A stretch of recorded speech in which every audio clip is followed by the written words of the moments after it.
starting with a knowledge of yourself, like having a solid, what you'll call a solid sense of self. Like, I know who I am, and these are things about me of which I am confident. Not meaning I am arrogant or I am self-inflated about, but I am confident. Like, you might even say things like, I am confident that I am not a morning person.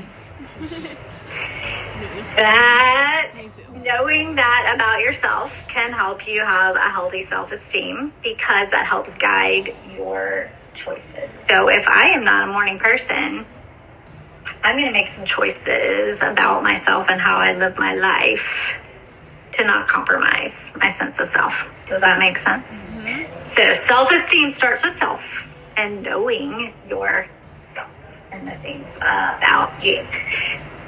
Then knowing yourself also helps you not look outside of yourself for your sense of self. So when you know who yourself is, then you can align yourself with those things and people outside of yourself that fit with who you are and don't make you compromise yourself, which reduces self-esteem. So we might say unhealthy self-esteem is another way of saying when you are out of alignment with who you are.